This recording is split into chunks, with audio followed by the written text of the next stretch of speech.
Hello sa ating lahat, lalong-lalo na sa mga teachers as well as yung mga school heads or mga school principals. Kanina, mayroon akong narinig na magandang balita. Ano ba ang balita na yan? Sinasabi na may kautusan ang newly appointed DepEd Secretary na si Secretary Angara na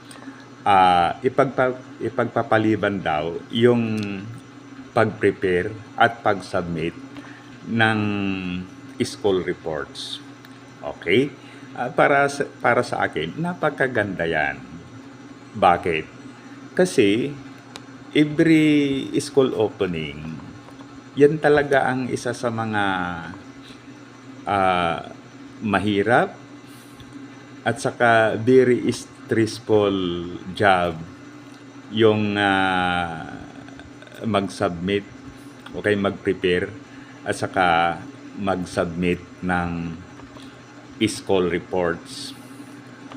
So, wala naman tayong magagawa as let's say as a teachers or as a school head dahil siyempre yung instruction ay from the central office. Pagkatapos from the central office, ipinapadala sa regional office, then from regional office, ipinapadala sa division office. Pagkatapos from division office, ipinapadala sa district offices or direct sa mga school heads. Okay, kaya siyempre may time frame.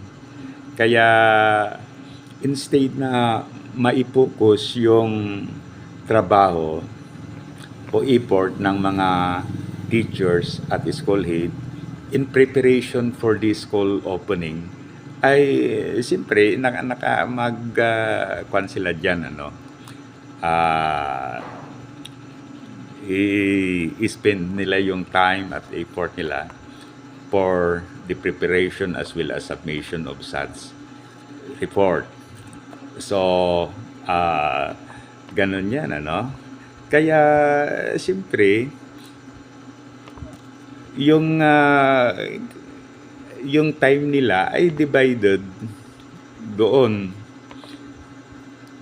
sa instead of ma-spend nila yung all effort and time for the preparation of the school year or the preparation for the school opening, then doon yung ibang attention nila. Okay. So, ganito, real talks lang kasi galing tayo sa Department of Education. So, lahat ba ng mga reports na yan ay talagang kailangan? Or sabihin na natin na talagang kailangan, ngunit hindi kaya pwedeng i-suspend muna yung time para makakonsentrate sa mga mas importanteng effort para ma-prepare ang school.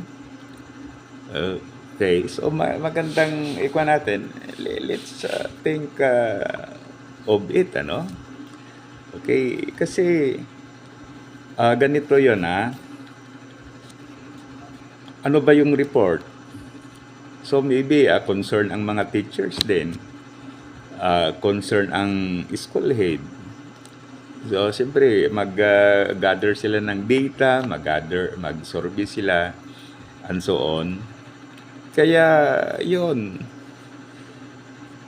ang effort ay nababawasan para sa school opening. Okay? Kasi at saka isa pa pwede sigurong saka na lang yung report pag yung klase ay nagkaroon na ng momentum. Okay? Nung na-start na pagkatapos maganda na ang flow ng klase. So, maybe that's the time na na ipagawa yung mga reports na yan. At saka, again, real talks. Lahat ba yung mga reports na yan talagang kailangan? O kaya'y hindi kaya pwedeng kumuha ng data from the district offices, from the division offices, from regional offices, from the central office mismo. Okay? Kaya, yun. Although, alimbawa, talagang yung report ay kailangan. Talagang urgent at talagang kailangan. Then, okay naman. Pero yung mga kung ano-anong reports na ipinagpagawa, pagkatapos ipinapasubmit at the time na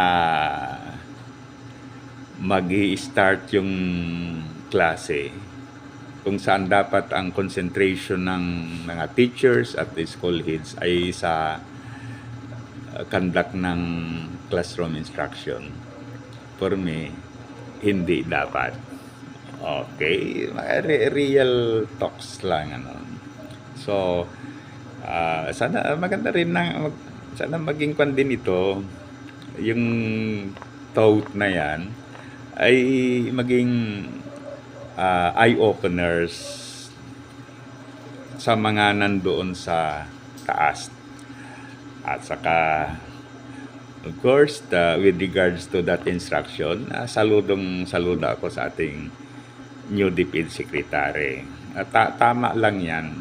Dapat talaga at the opening of the school year, ang mga teachers as well as school head ay nakakonsentrate sa school opening, hindi in whatever and other things. Okay, so muli, thank you. Sana i-like at saka subscribe sa ating YouTube channel. Mabuhay tayong mga Pilipino.